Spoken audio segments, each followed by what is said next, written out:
तर ऋतू म्हणजे सीझन आणि चर्या म्हणजे दिनक्रम. एक मिनिट हा, म्हणजे पीपीटी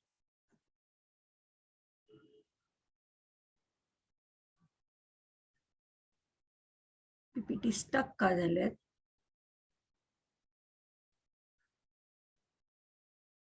पुढे मागे हलत नाहीयेत. काय करायला हवं बालाजी? पीपीटी स्टक झाले. डबल स्टॉप करून परत पीपीटी सुरू काय काय करू? पीपीटी स्टॉप करा, प्रेझेंटेशन स्टॉप परत करू का? पीपीटी वर जावा आणि पुन्हा करू का?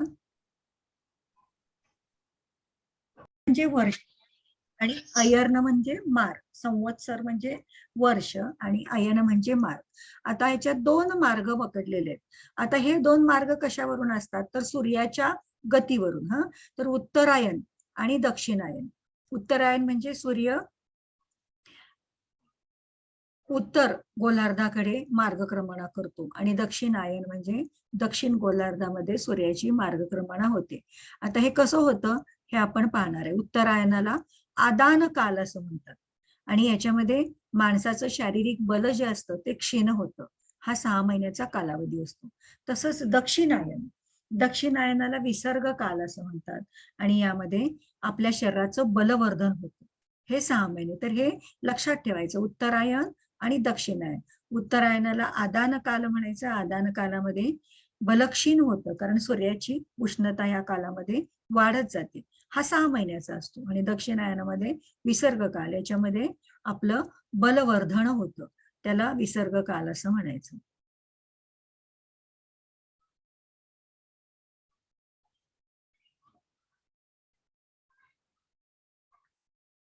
ओके.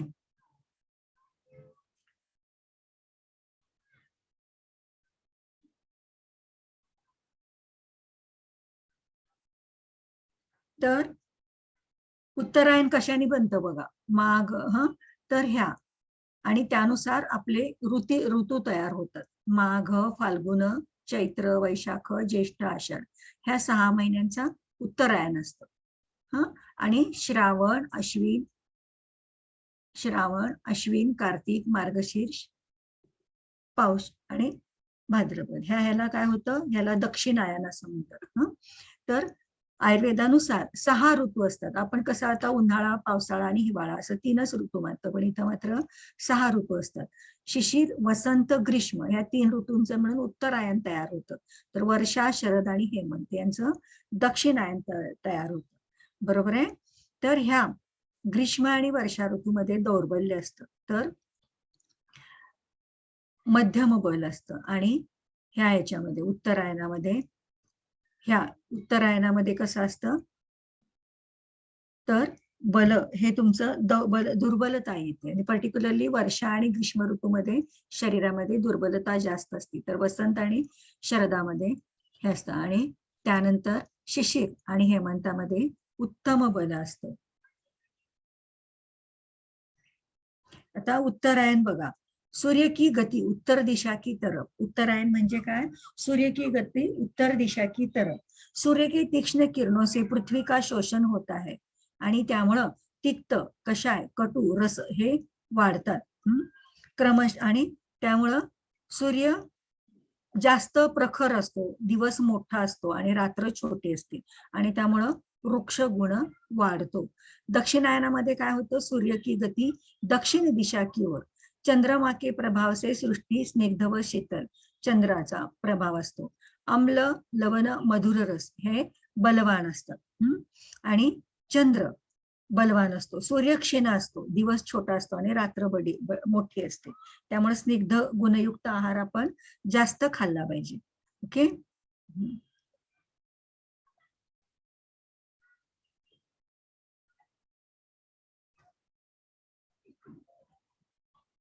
हेमंत. आता मग हेमंत ऋतूमध्ये हेमंत ऋतूची ऋतुचर्या बघा. काल स्वभाव कसा असतो? उत्तर दिशा की ओर थंड थंड. हेमंत ऋतूमध्ये थंड वातावरण, सगळं थंड असतं. सर्व दिशा धूळ असते, थोडीशी धूर असतो. आणि वातावरणामध्ये धुकं असतं. आणि त्यामुळं वातावरण थोडस थंड आल्हाददायक असं असल्यामुळं जे पक्षी जे असतात ते खूप आनंदात राहत असतात.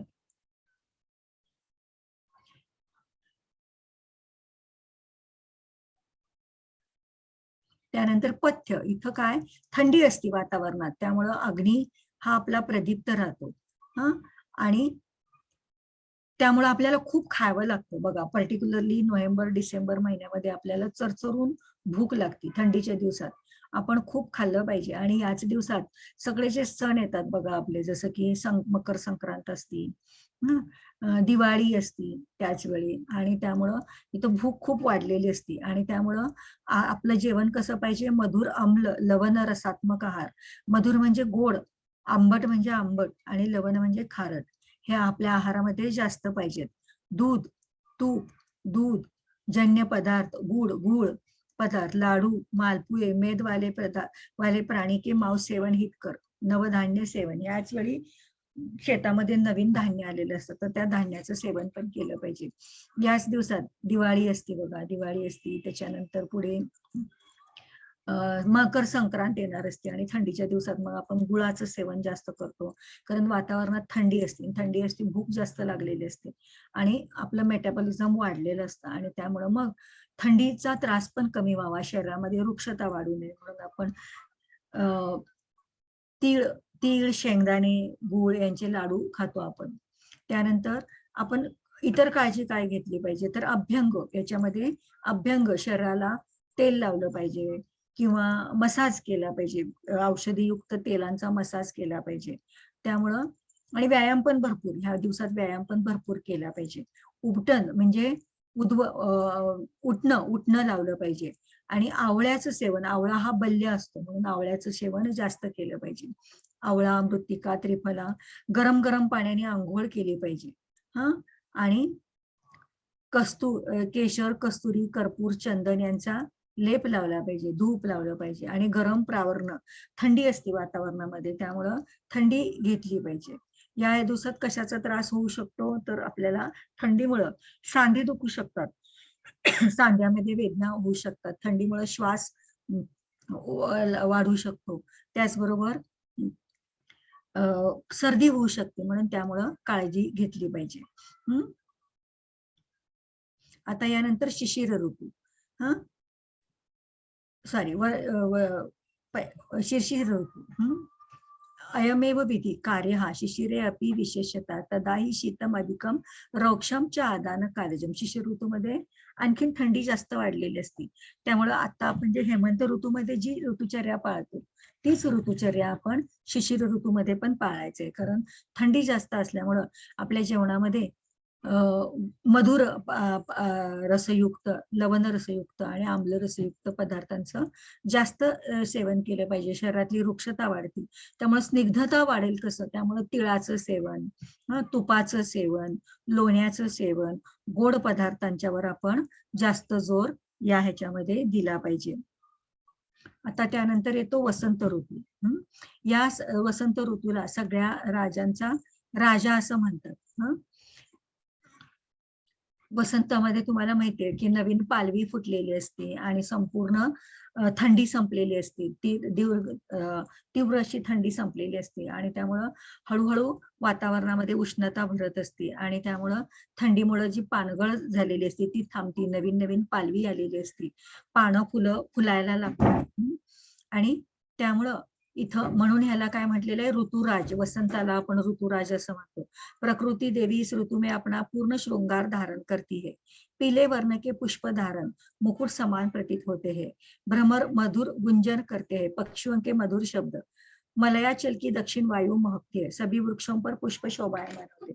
संपूर्ण सृष्टी ही बहरलेली असती, पानं फुलं, हे संपूर्ण सृष्टी कशी सगळी थंडीचा कडाका गेलेला असतो, पानगळती थांबलेली असते, आणि हळूहळू झाडांना नवीन पालवी आलेली असते, झाडांवर पानं फुलं कळ्या, तसंच पक्षी गुंजारव करत असतात, अनेक पक्षी जमा झालेले असतात, कोकिळा सकाळी सकाळी कोकिळेचा आवाज आपल्याला ऐकू येतो. सगळेच भुंगे फुलांच्या वरती हे करत असतात, अतिशय प्रसन्न असं वातावरण असतं. नुकती थंडी संपून मुक्त ऊन सुरू झालेलं असतं आणि त्यामुळं आल्हाददायक अशी उष्णता ह्याच्यामध्ये असते. तर आता ह्या वसंत ऋतूमध्ये काय झालेलं असतं, हेमंत आणि शिशिर ऋतूमध्ये जो कफसंचय झालेला असतो तो सूर्याच्या किरणांनी पातळ होतो आणि त्यामुळं इथं आपल्याला सुरुवातीला वसंत ऋतूमध्ये सर्दी, कास म्हणजे खोकला, कफ प्रधान व्याधी उत्पन्न होतात आपल्याला. आणि म्हणून मग काय केलं पाहिजे, वनामध्ये विहार करणं, सुशोभित वन में प्रिय व्यक्तियों के साथ समय बिताना. जे वातावरण खूप छान असतं निसर्गामध्ये, त्यामुळे निसर्गाच्या सानिध्यात जितकं जास्त राहता येईल तितकं जास्त राहायचं. व्यायाम चांगला करायचा, भरपूर व्यायाम तुम्ही इथं करू शकता. अंगाला उठणं लावायचं, चंदनाचा वाळ्याचा लेप लावून घ्यायचा. आणि इथं शिशिर आणि हेमंतात कफ जो साठलेला असतो तो उन्हामुळे पातळ होतो, त्यामुळे इथं वमन उलटी केली पाहिजे आपल्याला. आणि नस्य दिलं पाहिजे. त्याचबरोबर जुन्या गहू, तांदूळ, मूग ह्या धान्याचा वापर केला पाहिजे. वृक्ष, कषाय, लघु अन्न. वृक्ष म्हणजे थोडस कोरडं, हळूहळू ऊन वाढत असतं त्यामुळे कोरडा आहार घेतला पाहिजे. त्याचप्रमाणे तिक्त कषाय म्हणजे तुरट असा आहार घेतला पाहिजे, हलका आहार घेतला पाहिजे. मधाचं सेवन केलं पाहिजे कारण सर्दी पडसं सुरू होतं, त्यामुळं मध सेवन केलं पाहिजे. गुरुशीत, दिवा स्वप्न, स्निग्ध, अम्ल, मधुर रस हे जास्त गोड खायचं नाही आता कारण उन्हाळा वाढत असतो. जास्त आंबट पण खायचं नाही, जास्त थंड खायचं नाही, जास्त जड अन्न खायचं नाही, दिवसा झोपायचं नाही. दिवा स्वप्न म्हणजे दिवसाची झोप टाळायची. नवीन धान्य, उडीद, आलू, सुरण, कदली. सुरण म्हणजे माहिती, आलू म्हणजे बटाटे, कदली, अमृत म्हणजे पेरू, सीताफळ, संत्र, दूधजन्य पदार्थ, शीतल जल हे खायचं नाही कारण नुकतं ऑलरेडी कफ वाढलेला असतो, त्यामुळे जरी आपल्याला गरम होत असलं तरी थंड असं खायचं नाही, म्हणजे आणखीन काय होतं, कफ तो वाढत नाही. ग्रीष्म ऋतूमध्ये तुम्हाला माहितीये उन्हाळा तीव्र स्वरूपाचा, वसंत ऋतू संपल्यानंतर ग्रीष्म ऋतू कडक असा उन्हाळा असतो. एप्रिल महिना सृष्टी प्रखर, नैऋत्य कोण से दुःखदायी जलाने वाली वायू पृथ्वी को संतप्त करते. नैऋत्य दिशेने वारं वाहत असतं आणि खूप अंगाचा आग होत असते, खूप गरम होत असतं, प्रचंड आपल्याला घाम येत असतो आणि सगळ्या धरणातलं, तळ्यातलं पाणी, तलावातलं पाणी सुकलेलं असतं बघा. पशु पक्षी प्राणी पाणी की खोज में भ्रांत हो जाते. पाण्याच्या शोधात तिकडे पशु पक्षी धावत असतात. मधुर, स्निग्ध, शीतल, पतले प्रवाही पदार्थों का सेवन करे. खूप उन्हाळा वाढलेला असतो एप्रिल महिन्यात, पर्टिक्युलरली खूप उन्हाळा वाढलेला असतो. मग अशा वेळी शिकरण, थंड असं शिकरण, सरबत, लिंबू सरबत, वाळ्याचं सरबत, आवळ्याचं सरबत हे आपण खाल्लं पाहिजे. दुग्धजन्य पदार्थ खाल्ले पाहिजे. दही, दाल ह्याचं सेवन केलं पाहिजे. खिचडी, सत्तू यांचं आणि साखर, म्हणजे अंगात उष्णता वाढू नये म्हणून जितकं थंड शरीर ठेवता येईल त्यामुळे वाळ्याचा वापर केला पाहिजे, आवळ्याचा वापर केला पाहिजे. कच्च्या कैऱ्या आलेल्या असतात बघा, कैऱ्यांचं पन्ह करतो आपण, ते पन्ह खाल्लं पाहिजे. आंबे तयार व्हायला लागलेले असतात. आणि संध्याकाळी चंद्रमा की चांदनी में खुले आंगण में शयन करणं. चांदण्या रात्री आकाशात भरपूर चांदणं असतं तर त्यावेळी त्या थंड अशा ह्याच्यामध्ये झोपायचं. मध्यान्ह में शीतल कमरों में आराम करना, दिवा स्वप्न लेना. दुपारी थोडीशी विश्रांती घ्यायची कारण उष्णता खूप असते वातावरणामध्ये, त्यामुळं घराबाहेर पडायचं नाही. जितकी विश्रांती घेता येते, उन्हाळ्यात जसं बघा आपण थंड शरीर ठेवण्याचा प्रयत्न करतो, पंखे लावतो आपण. नागपूर, तुमच्या लातूर वगैरे भागात तर उन्हाळा, प्रचंड उन्हाळा असतो, तर तिथं तुम्ही कूलर वापरता, मोठे मोठे कूलर वापरता आणि दिवसा थोडी विश्रांती घ्यायची कारण बाहेर ऊन जास्त असतं, त्यामुळे दुपारच्या वेळी थोडं घरात राहायचा प्रयत्न करायचा कारण दुपारच्या वेळेला प्रचंड अशी उष्णता वातावरणामध्ये असते. खसकी चटाई म्हणजे वाळ्याचे चटयांचे पडदे सोडलेले असतात बघा. पंखे, गुलाबजल, केवळ का पाणी छिडकाव, श्वेत शीतल हलके वस्त्र आणि पांढरी शुभ्र कपडे जास्त वापरायचे जे थंडावा देतात. ह्याच्या उलट उन्हाळ्यामध्ये, हेमंत आणि शिशिर ऋतूमध्ये काळे कपडे आपण जास्त घालायचे कारण काळे कपडे उष्णता शोषून घेतात. तर ग्रीष्म ऋतूमध्ये जेवढं तुम्हाला हे करता येईल थंड राहण्याचं, शरीर थंड ठेवण्याचा प्रयत्न करता येईल तेवढं, आणि पातळ वस्त्र परिधान करायचे. वर्षा ऋतूमध्ये आपली चर्या कशी पाहिजे? सगळे पाण्याची तळी, त्यानंतर विहिरी, तलाव हे सगळे पाणीने भरलेले असतात. त्याबरोबर सगळी सृष्टी हिरवीगार झालेली असते. कमल, तृण, घास, हरी खेती से वातावरण शोभायमान हो जाता है. सभी जगह हरियाली छा जाती. हिरवे, आपण म्हणतो ना, बालकवींची कविता आहे बघा, हिरवे हिरवे गार गालीचे, हरित तृणांच्या मखमालीचे, त्या सुंदर मखमालीवरती फुलराणी ती खेळत होती. कविता आपल्याला माहितीये. जुलै महिन्यामध्ये, जून मध्ये पावसाळा सुरू होतो आणि जुलै महिन्यामध्ये सगळी सृष्टी हिरवीगार होती. जिकडे पाहावं तिकडे हिरव्या हिरव्या बागा, हे हळूहळू छोटं छोटं गवत उगवलेलं असतं, आणि दूरवर जिथपर्यंत आपण नजर टाकू तिथपर्यंत सगळी धरती ही काय झालेली असती? हिरवी गार झालेली असती.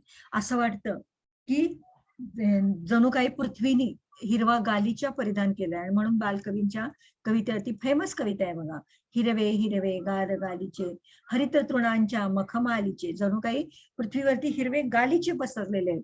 इतकी सृष्टी हिरवी गार झालेली असते.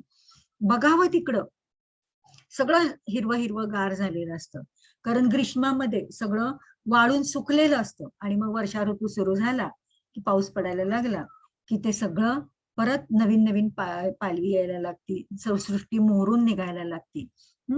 आणि आकाशामध्ये काळे ढग असतात, ढगांचा गडगडाट असतो, विजा चमकत असतात, मेघ गर्जना होत असते, पूर्व दिशा की वायू बहती है, पुष्पों की सुगंध सहित शीतल बहती है. त्यानंतर असं सगळं थंड वातावरण असतं, पर्टिक्युलरली जुलैमध्ये, जूनच्या शेवटी आणि जुलै महिन्यामध्ये. तुम्हाला जास्त फरक, जर तुम्ही कोकणात आलात तर कोकणात तुम्हाला हा फरक फार मस्त असा पाहायला मिळतो, की जिकडे तुमची नजर पोचेल तिकडं सगळं हिरवगार, तुमच्या घराच्या बाहेर, अंगणात बिंगणात सगळीकडं एवढं काहीतरी हिरवं उगवलेलं असतं की तुम्ही बघाल की वेडे व्हाल. आणि थंडावा असतो एक प्रकारचा. शीतलता के कारण पाचक अग्नी मग्न, मग आपला अग्नी मंद झालेला असतो. तुषारयुक्त शीतल वायू, आम्लपाकयुक्त मलिन जल, तर थंड वातावरण, वारं थंड असतं, वातावरण थंड असतं. आणि पाणी नवीन जेव्हा पाऊस पडतो त्यावेळी काय होतं, पावसाचं पाणी हे माती मिक्स झालेलं असतं, त्यामुळे पावसाचं पाणी कसं असतं, सगळं मलिन असं असतं.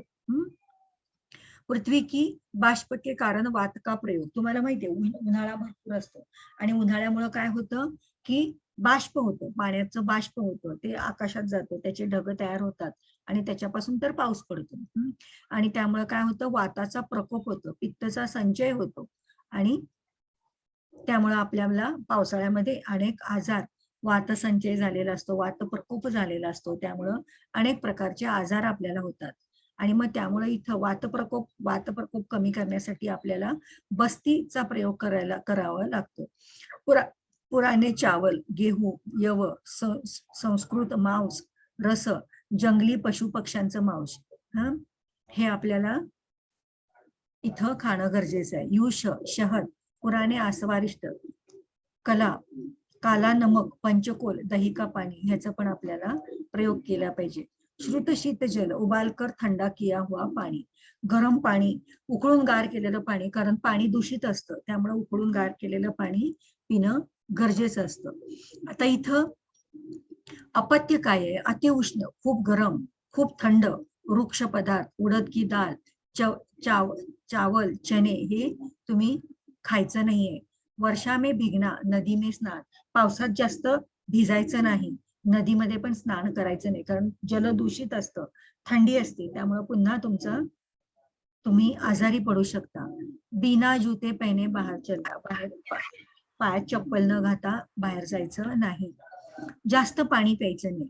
दिवाशयन, श्रम, दिवसा झोपायचं नाही, आणि खूप श्रम पण करायचं नाही, कारण इथं काय असतं, वातावरणामध्ये बदल इतका झालेला असतो की त्या बदलामुळे तुम्ही परत तुम्हाला सर्दी पडसं होऊ शकतं.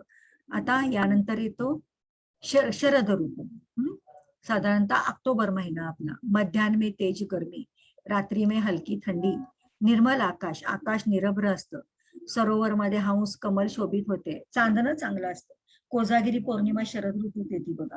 कोजागिरी पौर्णिमा शरद ऋतूमध्ये येते आणि मग ह्या शरद ऋतूमध्ये आपण जास्तीत जास्त रात्री घराच्या अंगणात भोजन करायला वगैरे प्रयत्न आपण करतो. दुपारच्या वेळी खूप गरम होत असतं, पण रात्री मात्र आल्हाददायक वातावरण असतं. आकाश पूर्ण निरभ्र असतं. हंसोदक, दिवा सूर्यांशू संतप्तम निशी चंद्राशू शीतलम. काय सांगितलंय? दिवा म्हणजे दिवसा सूर्य कसा असतो? संतप्त असतो. ऑक्टोबर ही ज्याला म्हणतो बघा, ऑक्टोबर महिन्यात खूप प्रचंड गरम होत असतं आणि रात्री मात्र चंद्र एकदम थंड असा शीतल थंड असतो. कालेन पक्वम निर्दोषम अगस्त्य नावेशी कृतम कामिती ख्यातम शरदम विमलम शुची स्नानपान वगाशेषु हितमंबू यथा अमृतम. आणि म्हणून ह्याच्यामध्ये काय करायचं? ह्या श्लोकाचा अर्थ पुढच्या ह्याच्यात, याच्यामध्ये पित्त प्रकोप झालेला असतो. आणि त्यामुळं विरेचन म्हणजे संडास वाटे पोटामध्ये औषधं द्यायचं आणि संडास वाटे ते दोष बाहेर काढून टाकायचे. रक्तमोक्षण म्हणजे मी तुम्हाला शिकवणार आहे की आयुर्वेदामध्ये कसं ट्रीटमेंट दिली जाते. त्याला पंचकर्म चिकित्सा असं म्हणतात. पंचकर्म. तर ती पंचकर्म कशी करायची? त्या पंचकर्मामधलं विरेचन ही एक चिकित्सा पद्धती आहे. म्हणजे तुम्हाला तोंडावाटे औषधं देतात आणि संडास वाटून तुमच्या दोष शरीराबाहेर दोषमुक्त केलं जातं. रक्तमोक्षण म्हणजे एक प्रकारच्या जळू असतात, त्या जळू लावून तुमच्या शरीरातलं दूषित रक्त बाहेर काढलं जातं. ते मी तुम्हाला डिटेलमध्ये सांगते. मधुर, कषाय, तिक्त रस का सेवन. मधुर म्हणजे गोड रस, कषाय म्हणजे तुरट, तिक्त म्हणजे कडू, अशा रसाचं सेवन केलं पाहिजे. घृत म्हणजे तूप, दुग्ध म्हणजे दूध, गहू, जव, चना, मूग, चावल, मिश्री, गुलाब, केवडा, सरबत यांचं आपण हे केलं पाहिजे. म्हणजे तुपाचं सेवन केलं पाहिजे, दुधाचं सेवन केलं पाहिजे. गहू तुमच्या आहारात असला पाहिजे, जव असला पाहिजे, चना, मूग, चावल म्हणजे तांदूळ हे असले पाहिजे. मिश्री, गुलाब, केवडा यांचं सरबत तुम्ही पिलं पाहिजे. मध्यान्ह में कर्पूरयुक्त शीत चंदन का लेपन करणार. जर तुम्हाला खूप जास्त गरम होत असेल तर कापूर घालून चंदनाचा लेप तुम्ही अंगावर लावला पाहिजे. चांदणी रात्र में भ्रमण करणार. म्हणून आपण कोजागिरी रात्री साजरी करतो बघा. त्यामध्ये रात्रीचं वातावरण खूप छान असतं. रात्री तुम्ही जास्त रात्रीच्या वेळी भ्रमण करणं म्हणजे शतपावली, अंगणात शतपावली करणं किंवा मित्रमंडळी म्हणून जेवण करणं असं हे केलं पाहिजे. सुगंधित शीत पदार्थ या पुष्पों धारण. सुगंधित असे थंड किंवा फुलांचं धारण केलं पाहिजे. निर्मल श्वेत वस्त्र, स्वच्छ पांढरी वस्त्र परिधान केले पाहिजे आणि नदीमध्ये स्नान केलं पाहिजे, कारण पाणी खूप या दिवसामध्ये स्वच्छ असतं. आपण बघा त्या कोजागिरीच्या रात्री दूध आटवून ठेवतो आणि त्याच्यामध्ये चंद्राचा प्रकाश, कारण तो फार स्वच्छ शुद्ध असा असतो आणि चंद्राचा प्रकाश त्या दुधामध्ये, चांदण्याच्या प्रकाशात आपण दूध ठेवतो आठवलेलं आणि त्या दुधाचं प्राशन करतो. हे आपण ह्याच्यामध्ये पाहिलंय.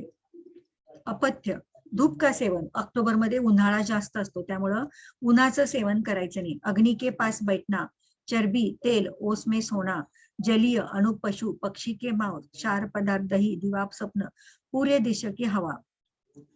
आम्ल, कषाय, उष्ण पदार्थ टाळायचे. आम्ल म्हणजे आंबट, कषाय म्हणजे तुरट, उष्ण म्हणजे गरम. हे अपथ्य आहे, हे करायचं नाही. म्हणजे जास्त उन्हात राहायचं नाही. तर ऑक्टोबर महिन्यामध्ये तुम्हाला अनेक उष्णतेचे, पित्ताचे विकार होतात. पित्त वाढतं, ऍसिडिटी वाढते.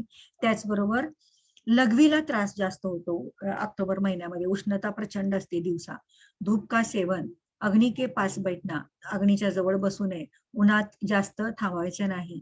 चरबी सुद्धा काय करते? उष्णता वाढते, म्हणून चरबी, तेल, ओसमे सोना म्हणजे ह्याच्यामध्ये गच्चीत वगैरे दिवसा झोपू नये. जलीय, अनुप, पशु, पक्षी के मांस, क्षार पदार्थ, दही टाळायचं. दिवा, स्वप्न म्हणजे दिवसा झोपायचं नाही आणि पूर्व दिशेची हवा खायची नाही. आणि आंबट, तुरट आणि उष्ण पदार्थ यांचं सेवन करायचं नाही.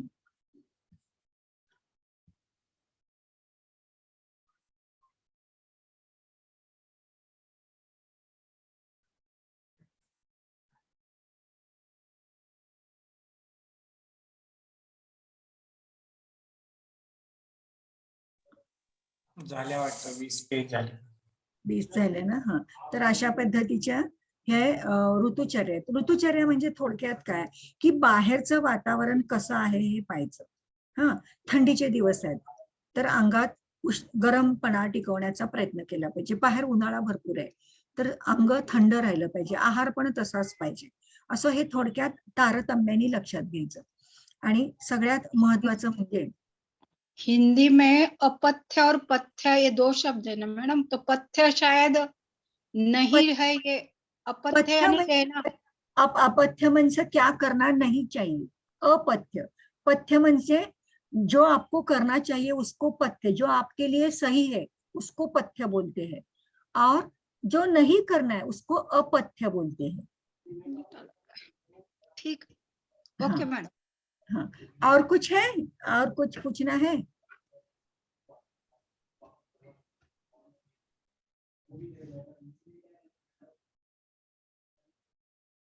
और अभी हम ये जो चिकित्सा पद्धति, अभी आपने विरेचन शब्द सुना, वमन शब्द सुना, हाँ, तो ये क्या है? तो ये आयुर्वेद की चिकित्सा पद्धति, उसके बारे में मैं आपको थोड़ा बताना चाहूंगी। तो ये आयुर्वेद के आपको 3 इंपॉर्टेंट फैक्टर्स है। सबसे पहले तो त्रिदोष सिद्धांत, त्रिदोष, सप्तधातु और त्रिमल, ये सिद्धांत सबसे इंपॉर्टेंट है। आयुर्वेद का पूरा जो ढांचा है वो त्रिदोष सिद्धांत के ऊपर, वात पित्त कफ, इन 3 दोषों के ऊपर खड़ा हुआ है। फिर आपके शरीर में सप्त धातु होते हैं और त्रिमल होते हैं। तो हर एक के हमारे शरीर में वात पित्त और कफ, ये तीनों दोष रहते हैं। ऐसा नहीं होता कि मैं बस वात प्रकृति की हूँ, आप बस कफ प्रकृति के हो, ऐसा नहीं होता। तो हर एक के शरीर में हर एक तीनों धातु होते हैं, वात पित्त कफ, ये तीनों धातु होते हैं। लेकिन क्या होता है कि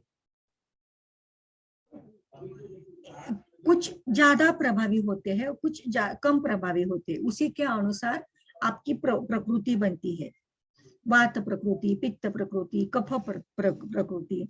तो जिसका आधिक्य है उसके अनुसार आपकी प्रकृति को बोला जाता है कि आप कफ प्रकृति के हो। लेकिन ऐसा नहीं कि आपके शरीर में वात और पित्त नहीं है, लेकिन कफ की प्रकृति ज्यादा है। वैसे ही वात की प्रकृति वाले शरीर में भी पित्त भी रहता है, कफ भी रहता है, लेकिन वात का डोमिनेशन रहता है। इसकी वजह से उसको वात प्रकृति का बोलता है। कोई देखो आदमी ऐसा होता है कि बहुत दुबला पतला होता है, थिन होता है, बहुत चिड़चिड़ा होता है, बहुत चंचल होता है, क्षण में इधर क्षण में उधर भाग दौड़ करता है, वो बहुत फास्ट होता है, वो बहुत उतावला होता है, उसमें पेशेंस नहीं होते, तो वो वात प्रकृति का है। पित्त प्रकृति का बहुत गुस्सेला होता है, बहुत ताकतवर भी होता है, बहुत गुस्सेला होता है, वो बहुत चिड़चिड़ा होता है, उसको ज्यादा गुस्सा आता है, तो वो पित्त प्रकृति का हो गया। और कफ प्रकृति का हमेशा शांत रहता है, स्टेबल रहता है, किसी के ऊपर गुस्सा नहीं करता, वो मोटा होता है, जाड़ा होता है और बहुत स्लो होता है, तो वो कफ प्रकृति का हो गया। तो ये जो दोष है, ये दोष में जिसका डोमिनेंस है आपके शरीर में, उसके हिसाब से आपकी प्रकृति बनती है। और ये जो दोष है हमेशा बदलते रहते हैं, ये जो दोष है हमेशा बदलते रहते हैं।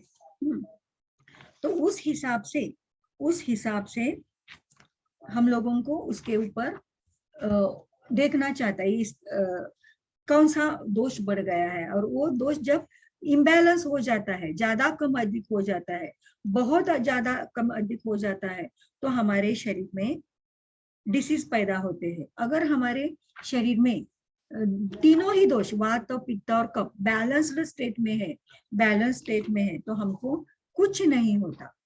बैलेंस स्टेट में है तो हमको कुछ नहीं होता। दोष, उसको दोष की साम्यावस्था बोलते हैं। जब भी ये त्रिदोष हमारे शरीर में समस्थिति में यानी कि बैलेंस्ड स्टेट में रहते हैं तो हम कभी बीमार नहीं पड़ते। लेकिन एक बढ़ गया, बहुत समझो कि वात ज्यादा बढ़ गया तो आपको वात वाले डिसीजेस होंगे, पित्त ज्यादा बढ़ गया तो पित्त के डिसीज हो जाएंगे, कफ ज्यादा बढ़ गया तो कफ वाले डिसीज ज्यादा बढ़ जाएंगे। तो इसीलिए जब दोष को साम्यावस्था में रहना बहुत जरूरी है। तो इसीलिए हमेशा हमको ये दिनचर्या, ऋतुचर्या, इसका हमको पालन करना चाहिए। ओके।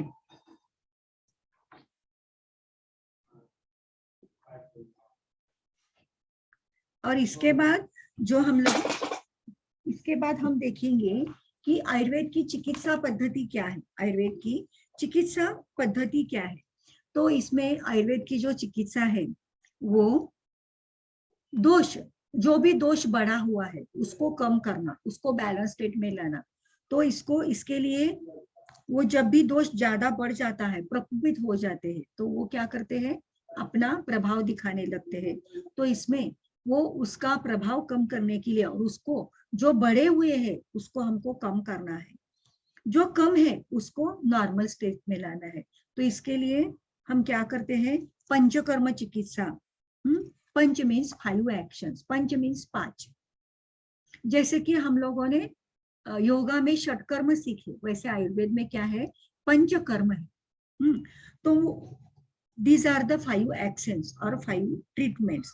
तो आयुर्वेदा में इसको क्या बोलते हैं, पंचकर्म। तो जब भी हमारे शरीर में दोष प्रकोपित हो जाते हैं तो हमारे शरीर में आम बढ़ता है। कल मैंने आपको आम समझाया था। जो भी वेस्ट मटेरियल है जो हमारे शरीर में पूरा इकट्ठा हो जाता है, उस वेस्ट मटेरियल को हमको शरीर से बाहर निकालना है। तो जो वेस्टेज है, वेस्ट मटेरियल है, उसको आयुर्वेद की भाषा में आम बोला जाता है। तो इस आम को शरीर से बाहर निकालना है हमको। तो इसके लिए हम क्या करेंगे, इस दोष को बाहर निकालने के लिए, बढ़े हुए आम को बाहर निकालने के लिए पंचकर्म किए जाते हैं। तो इस पंचकर्म को क्या बोला जाता है, this is the balancing operation. What is Panchakarma, Panchakarma means शरीर के दोष को, त्रिदोष को साम्यावस्था में लाने वाले जो उपचार है उसको पंचकर्म बोलते हैं। तो ये कौन से पंचकर्म है, तो ये 5 है। जैसे कि आयुर्वेद में, योग में हमने षटकर्म सीखे, वैसे भी कौन से षटकर्म सीखे हमने योग में, धौतीर, बस्ती, नेति, त्राटकम, नौलिकम तथा कपालभाति चैतानी षटकर्माणि प्रचक्षति। तो ये योग में है षटकर्म। हठ प्रदीपिका में हमने देखे, घेरंड संहिता में हमने देखे, तो उनको क्या बोलते हैं, षटकर्म। वैसे ही आयुर्वेद में पंचकर्म है। इन दोषों को, प्रकोपित दोषों को साम्यावस्था में लाने के लिए, और जो नहीं चाहिए, जो आम तैयार हुआ है उसको बाहर निकालने के लिए, और दोष की साम्यावस्था रखने के लिए पंचकर्म चिकित्सा है। तो ये 5 है। हाँ, आप लिखवा लो, पंचकर्म 5 है, इसीलिए पंचकर्म, 5 कर्म। आयुर्वेद की जो चिकित्सा पद्धति है ये पंचकर्म के ऊपर रखी है। ये पंचकर्म कौन से है, देखो लिखवा लो। पहला कर्म है वमन, पहला कर्म है वमन, पहला कर्म है वमन। दूसरा है विरेचन, दूसरा है विरेचन। तीसरा है बस्ती, तीसरा है बस्ती, वमन, विरेचन, बस्ती। चौथा है नस्य, चौथा है नस्य। और 5वां है रक्तमोक्षण। सबने सर्वांनी लिहून घेतलं काय, सर्वांनी लिहून घेतलं काय, आयुर्वेदा की जो ट्रीटमेंट पद्धति है, प्रिंसिपल। हाँ, तो पंचकर्म, हाँ मैं रिपीट करती हूँ। पहला है वमन, दूसरा है विरेचन, तीसरा है बस्ती, चौथा है नस्य, आणि 5वां आहे रक्तमोक्षण, 5वां आहे रक्तमस्वन।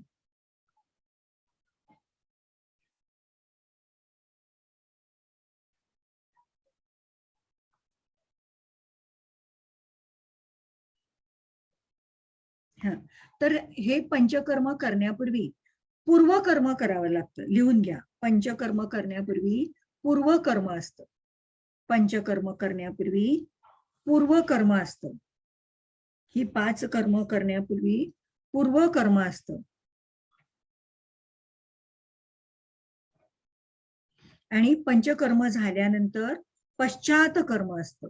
पंचकर्म संपल्यानंतर पश्चात कर्म असतं, त्याला संसर्जन क्रम असं सुद्धा म्हणतात। आता पूर्वकर्म काय असतं,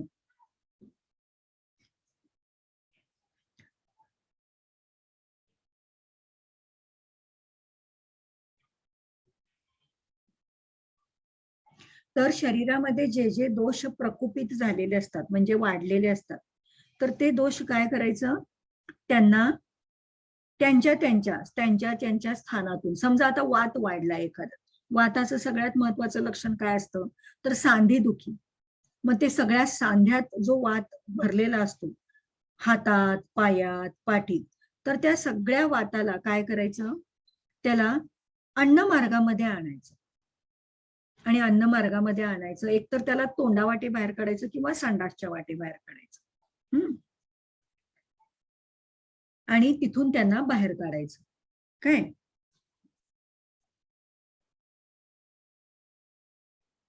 ह्याला उत्क्लेशना म्हणतात.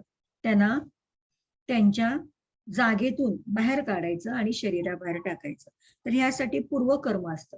आता हे पूर्वकर्म काय असतं, तर स्नेहन आणि स्वेदन. स्नेहन आणि स्वेदन पूर्वकर्मामध्ये लिहून घ्या. स्नेहन आणि स्वेदन. स्नेहन म्हणजे काय असतं, तर अभ्यंग, सगळ्या अंगाला तेलाने अभ्यंग मालिश करायची. तेल तुपाचं सुद्धा मालिश करतात, तेलाची मालिश करतात. आणि संपूर्ण छान मसाज करायचा शरीराला तेलाने, औषधीयुक्त तेलाने मसाज करायचा. मोस्टली तिळाचं तेल, तिळाचं तेल, त्याच्यानंतर अभ्यंग तेल, वेगवेगळी औषधं एकत्र करून तेल बनवतात. तिळ तेल बनवतात, मोहरीचं तेल बनवतात, काही औषधं एकत्र करून तेल बनवतात, वेगवेगळी तेल बनतात. बल्य तेल, शताश्वबला तेल, त्याच्यानंतर तुम्हाला सांगते चंदन बला लाक्षादी तेल, असे वेगवेगळी औषधं एकत्र करतात. त्याचं उद्दिष्ट काय आहे, हे तेल अशी बनवतात की तुम्हाला तुमच्या शरीरातला फॅट कमी करायचंय, शरीरातला मेद कमी करायचंय, स्थूलता कमी करायचंय. मग तर स्थूलता कमी करणारी औषधी टाकून ते औषधी द्रव्य तेल तयार करायचं. वेदना आहेत, वेदना कमी करायच्या आहेत, तर वेदना दशमूलं वगैरे एकत्र करून ते तशी तेल तयार करायची. त्या तेलाने संपूर्ण अंगाला मसाज करायचा, संपूर्ण अंगाला मसाज करायचा. आणि मग हे वाफ द्यायची, स्टीम द्यायची. तर स्टीम द्यायची म्हणजे स्टीम मशीन असतात, भांडी असतात, बनवलेली असतात. काही काही ठिकाणी अख्खी स्टीम रूम बनवतात किंवा काही ठिकाणी स्वेदन पेटी बनवतात, त्याला स्वेदन पेटी असं म्हणतात. स्वेदन रूम किंवा स्वेदन पेटी, त्याच्यामध्ये पेशंटला बसवायचं आणि त्याला वाफ द्यायची. म्हणजे काय होतात की संपूर्ण शरीरभर जे दोष असतात ते सगळे काय होतात, तुमच्या अन्न मार्गामध्ये येतात. आणि मग हे पहिल्यांदा, ह्याला पूर्वकर्म म्हणायचं. स्नेहन आणि स्वेदन लिहून घ्या.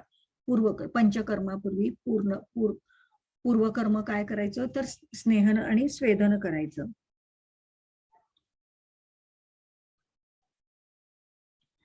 तसंच काही वेळा पोटात सुद्धा देतात स्नेहन, जेव्हा बाहेरून देत नाहीत, काही वेळा पोटातून सुद्धा. फलघृत, वेगवेगळी तुप बनवलेली असतात औषधी युक्त, तर ते तेल किंवा तूप तुम्हाला प्यायला सांगतात.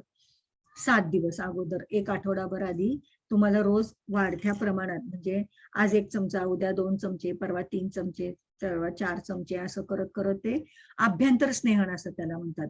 जेव्हा बाहेरून तेलाचं स्नेहन करतो त्याला बाह्य स्नेहन म्हणतात, आतून देतो तेव्हा त्याला आभ्यंतर स्नेहन असं म्हणतात. आणि मग 7 दिवसांनी मग ऍक्च्युली पंचकर्म सुरू करायची. वमन, वमन म्हणजे औषधीयुक्त काढे तयार करायचे. ते काढे पेशंटला प्यायला द्यायचं आणि त्याला उलटी करायला लावायचं.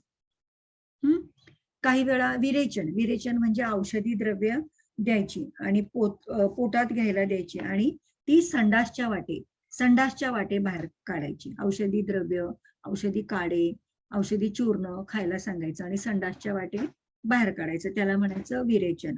त्यानंतर इनिमा, इनिमा वातदोष, बस्ती, इनिमा म्हणजे बस्ती, तर त्याला बस्ती म्हणजे असंच औषधीयुक्त किंवा औषधीयुक्त काढे, हे संडासच्या वाटे, भांड असतं त्याला इनिमा. हॅलो, बोला. ऐकायला येत नाहीये हो, तुम्ही काय विचारताय? हॅलो, फास्ट होते मॅडम, थोडस सावकाश. बर बर. तर आता एवढं लक्षात आलं का, आयुर्वेदाची जी चिकित्सा पद्धती आहे ती. मॅडम तुम्ही विरेचनचं सांगत होता ना, ते थोडं विरेचन पासून सुरुवात करा. विरेचन पासून सांगतो. हो. विरेचन चिकित्सा जी ही आहे ना, हे पर्गेटिव्ह किंवा लॅक्झेटिव्ह ज्याला आपण आधुनिक वैद्यकशास्त्रात बघा की संडासला साफ होत नाही तर आपण डॉक्टरांकडनं औषध आणतो, एरंडेल तेल घेतो, बरोबर आहे. पोटात एरंडेल तेल घेतलं की संडासला होतंय ना. तसं संडासला होण्यासाठी लॅक्झेटिव्ह, पर्गेटिव्ह अशी अशी औषधं असतात, चूर्ण असतात, काढे असतात. तर ते काढे पेशंटला प्यायला द्यायचं आणि मग संडासच्या वाटे त्याच्या शरीरातला मळ बाहेर काढायचा. वमनामध्ये तोंडा वाटे बाहेर काढतो आपण. आणि वमनामध्ये काय होतं, वमनामध्ये की जठरापासून जठरातले जे दोष असतात ते तोंडावाटे बाहेर पडतात. आणि विरेचनामध्ये लहान आतडं आणि मोठ्या आतड्यात जे असतं, लहान आतड्यात आणि मोठ्या आतड्यातला जो दोष असतो तो विरेचनावाटे बाहेर काढायचा. आता आलं का लक्षात? वमन कधी वापरायचं तर जठरामधलं जे दूषित पदार्थ बाहेर काढायचे त्यावेळी वमन चिकित्सा वापरायची. आतड्यामध्ये मोठं आतडं, लहान आतड्यामध्ये काही दूषित पदार्थ आहेत ते बाहेर काढायचे झाले तर संडास वाटे ते बाहेर पडायला पाहिजेत. म्हणून औषधी काढे, चूर्ण, याचं कसं कायम चूर्ण घेतात बघा. जर संडास होत नसेल तर काही जण कायम चूर्ण घेतात, त्रिफळा चूर्ण घेतात, सुखसारक वटी घेतात, सुखसारक चूर्ण घेतात. म्हणजे ते एक प्रकारची विरेचन चिकित्सा आहे, संडासातून तो मळ बाहेर काढायचा. इथपर्यंत आलं लक्षात? हो मॅम. हा, आता याच्यानंतर पुढचं आहे ते बस्ती. बस्ती म्हणजे काय? इनिमा. असंच इथं पण औषधी काढे, औषधीयुक्त तेल हे तुमच्या इनिमा ऑपरेटर्स जे असतं त्या इनिमा वाटे तुमच्या ह्याच्यामध्ये सोडलं जातं, आतड्यामध्ये सोडलं जातं, मोठ्या आतड्यामध्ये पर्टिक्युलरली गुदाशयामध्ये सोडलं जातं. आणि तो तिथून पुन्हा तुम्हाला संडासला होती. आणि मोठ्या आतड्यामधलं तुमच्या जे सगळे हे आहेत वात, पर्टिक्युलरली वातासाठी बस्तीचा वापर करतात.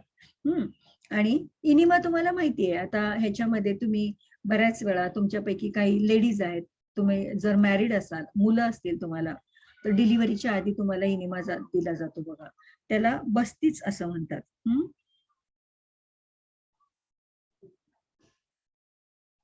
आणि ह्याच्यामध्ये सुद्धा औषधी द्रव्य काढे तयार, दशमूल काढे तयार केले जातात.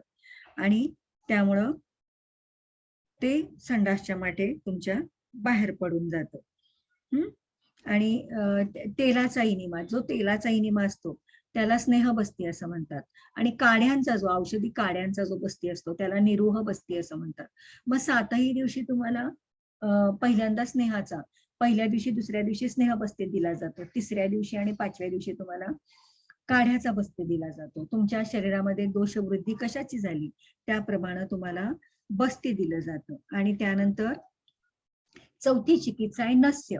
नस्य म्हणजे तुम्ही हे आपण षटकर्मामध्ये नेती ही चिकित्सा शिकलोय बघा. नेती या नाकातून औषधी तेल घालायचं, तूप घालायचं नाकातून, त्याला नस्य चिकित्सा असं म्हणतात. किंवा काही वेळा धूर पण दिला जातो, वेगवेगळा धूर. काल आपण दिनचर्येमध्ये बघितलं बघा की वेगवेगळा धूर असा नाकात धूर ओढून घ्यायचा. काल आपण पाहिलं नाही का की वेगवेगळ्या आजारामध्ये ते धूर. आता इव्हन बऱ्याच वेळा वाफ घेता बघा तुम्ही, निलगिरीचं तेल टाकून किंवा विक्स टाकून गरम पाण्यामध्ये ती वाफ घेता, नाक चोंदलं असेल तर ते हे करण्यासाठी. किंवा काही वेळेला रात्री आपण नाकात तेल तूप टाकतो की काही त्याच्यामुळे काय होतात की तुम्हाला जेवढे ऊर्ध्वजत्रुगत, जेवढे पण मानेच्या वरती आजार आहेत त्याला ऊर्ध्वजत्रुगत रोग असं म्हणतात. हे इथून पुढे जे जे तुमच्या आजार आहेत ते कफाचे जेवढे पण आजार आहेत ते सगळे नाहीसे करण्यासाठी तुम्हाला नस्य चिकित्सा दिली जाते. पण ह्याच्यामुळं नाक, कान, डोळे ह्या तिन्हीचे, नाक, कान, डोळे ह्या तिन्हीचे आजार नाहीसे होतात. डोक्याचे पण, मेंदूचे आजार पण, मायग्रेन असेल, सायनुसायटिस असेल, तर ते पण आजार तुमचे सगळे. तर अशा पद्धतीने तुम्हाला नस्य चिकित्सा दिली जाते. म्हणजे नाकावाटे औषधी द्रव्य टाकायची. मग ती तेलाच्या रूपात असतील, तुपाच्या रूपात असतील, किंवा काही वेळा धुराच्या रूपात ते हे करायचं आहे. आणि 5वी पंचकर्म चिकित्सा आहे ती म्हणजे रक्तमोक्षण. 5वी पंचकर्म चिकित्सा आहे ती म्हणजे रक्तमोक्षण. म्हणजे जिथं जिथं दूषित रक्त असतं, काही वेळा बघा पूर्वीच्या काळी गळू व्हायचे, तर त्या गळूवरनं आता कसं आपण डॉक्टरकडे जातो, त्याला इंजेक्शन देतो, म्हणजे अॅनेस्थेशिया देतो दुखू नये म्हणून, आणि तिथलं पस झालेला आणि ते सगळं दूषित रक्त आपण बाहेर काढून टाकतो.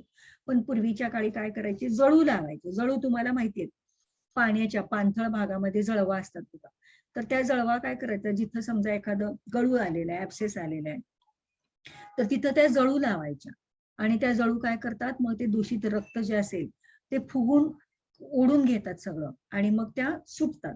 मग दुसरी जळू लावायची. असं रक्तमोक्षण असं त्याला म्हणतात. की जे पण अशुद्ध रक्त आहे, जे तयार झालेलं आहे, ते रक्त त्याच्यावरती शरीराबाहेर काढलं जातं. मॅडम, हा. जळू आपल्या शरीरातलं शुद्ध का अशुद्ध रक्त शोषते? अशुद्ध रक्त शोषून घेते आणि मग ते आपोआप स्वतःहून सोडून पडते ना खाली? आपोआप सोडून पडते, किंवा काही वेळेला चुकून. आजकाल काय होतं, आपण बऱ्याच वेळा ट्रिपला वगैरे गेलेलो असतो. हो. पूर्वीच्या काळी जळू ह्या अशुद्ध रक्त बाहेर काढण्यासाठी लावल्या जायच्या, पण आता आपण बऱ्याच वेळा फिरायला जातो, तर पाऊस असतो, थंड हवेच्या ठिकाणी जातो, किंवा अशा पाण्याच्या ठिकाणी जातो, तर तिथं पण जळू असतात, पण त्या आपल्याला काही आजार नसतो, पण त्या आपल्या पायाला वगैरे लागतात, तर त्या शरीरातलं शुद्ध रक्त शोषून घेतात, आणि मग त्या निघत नाहीत. बऱ्याच वेळा आपल्याला वेदना होतात. जर अशुद्धी नसेल तर आपल्याला वेदना होतात. मग आपण काय करायचं, तिथं हळद लावतो बघा, आपण असं हळद लावलं की ती जळू तिथून सुटती. पण पूर्वीच्या काळी रक्तमोक्षण कधी केलं जायचं, शुद्ध रक्त बाहेर काढण्यासाठी नव्हतं लावत. आता ज्या जळू लागतात त्या चुकून लागतात, त्या शुद्ध रक्त प्राशनासाठी लागतात. पण आयुर्वेदामध्ये जे रक्तमोक्षण केलं जायचं ते अशुद्ध रक्त बाहेर काढण्यासाठी केलं जायचं, शुद्ध रक्त नाही. मी आणखी एक पाहिलं मॅडम, आ आपल्या शरीरामध्ये मार लागल्यानंतर जिथं काही रक्त शीर वगैरे असे त्रास करत असेल, हा, तर तेच तिथं ना. पण मार तिथं पण लागतो जळू लावून ते रक्त काढलं जातं ना, तिथलं अशुद्ध रक्त? मार लागतो म्हणजे काय होतं, की तिथलं जे कॅपिलरी ब्लिडिंग होतं, होत नाही बाहेर नाही आलेलं. कॅपिलरी ब्लिडिंग होतं, म्हणजे केशवाहिन्यांमधलं मुका मार लागला की ती जागा काळी निळी पडती बघा. काळी निळी पडती म्हणजे काय होतं, की कॅपिलरीज असतात तिथं, छोट्या रक्तवाहिन्या असतात. कॅपिलरीज म्हणजे काय आपण बघणार आहोत सर्क्युलेटरी सिस्टीम बघताना. तर तुम्हाला 5च आहेत, ह्या टर्मला 5च हे आहेत, काय आहेत, सिस्टीम आहेत. तर त्याच्यामध्ये सर्क्युलेटरी सिस्टीम आहे, त्याच्यामध्ये कॅपिलरी म्हणजे काय आपण बघणार आहोत. तर जिथं त्वचेच्या ठिकाणी टोकाकडे रक्तवाहिन्या ह्या एकदम बारीक झालेल्या असतात, अवयवांना जिथं त्या जोडल्या जातात तिथं त्या बारीक केसासारख्या झालेल्या असतात. मग मुका मार लागतो, त्यावेळी काय होतं, जोरात तुम्ही पडता तर त्या रक्तवाहिन्या फुटतात, आणि त्यातलं रक्त त्वचेमध्ये पसरतं, आणि मग ते रक्तवाहिन्यामधनं बाहेर पडलं की ते काय होतं, गोठतं, आणि काही वेळा ते इन्फेक्टेड पण होतं, तिथं पस पण होऊ शकतो. मग ते दूषितच असतं. मग अशा वेळेला जळू लावून घेतला तर चालतो का? मग तेच ना, जो आपण उपचार म्हणून जेव्हा जळू लावतो ना, तेव्हा अशुद्धी दूर करण्यासाठी लावतो, शुद्ध रक्त बाहेर काढण्यासाठी नाही. आपल्या आयुर्वेदाचा उद्देश काय आहे, जे दूषित झालेलं आहे ते शरीराबाहेर काढायचं. पण आपल्याला जळू लागती चुकून, आपण कुठे ट्रिपला गेलो, काय गेलो, पाण्याच्या जागी गेलो, ती चुकून लागलेली असते, ती शुद्ध रक्त सुद्धा पिती आपल्या शरीरातलं. पण तेव्हा आपण काय करतो, मुद्दाम तिला बाहेर काढून टाकतो, मग ती पूर्ण तट्ट फुगल्याशिवाय सुटत नाही. आता म्हणून आपण हळद टाकतो तिथं, हळद टाकलं की ती जळू निघते, सुटती. पण आयुर्वेदामध्ये जी आपण चिकित्सा म्हणून जेव्हा पद्धती वापरतो तेव्हा ते अशुद्ध रक्त बाहेर काढण्यासाठीच वापरतो. तर पंचकर्म कोणती, वमन, विरेचन, बस्ती, नस्य आणि रक्तमोक्षण, ही 5 पंचकर्म आहेत. आणि ही पंचकर्म झाल्यानंतर तुम्हाला पश्चात कर्म दिलं जातं.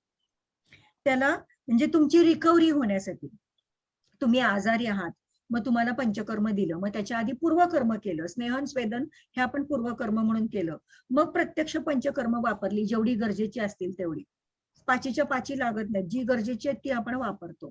आणि मग त्याच्यानंतर ही पंचकर्म संपल्यानंतर तुम्हाला रिकव्हरी फेज मध्ये आणण्यासाठी, तुम्हाला बरं करण्यासाठी पश्चात कर्म केलं जातं. मग तुम्हाला हलका आहार दिला जातो, एकदम जड आहार दिला जात नाही. त्याला संसर्जन क्रम असं सुद्धा म्हणतात. म्हणजे पूर्वकर्म, मग पंचकर्म आणि मग पश्चातकर्म. म्हणजे आजारातून बरं झाल्यानंतर तुम्हाला कसं हलका आहार, सगळं हळूहळू मग तुम्हाला तुमच्या रोजच्या आहाराकडे नेलं जातं. तसं तुम्हाला आजारातनं उठल्यानंतर आपण कसं सांगतो लगेच आता खूप उन्हा पावसात जायचं नाही, तसं पंचकर्म झाल्यानंतर सुद्धा थंड वाऱ्यात जायचं नाही, खूप उन्हात जायचं नाही, हलका आहार घ्यायचा, असं काही पथ्य तुम्हाला पाळायला सांगितलं जातं. आणि मग एक असं आठवडाभराने तुम्ही तुमचं डेली रुटीन फॉलो करू शकता. आलं लक्षात? तर इथं आपला आयुर्वेद पूर्ण झालेला आहे, जेवढा तुमच्या अभ्यासाला आहे तेवढा.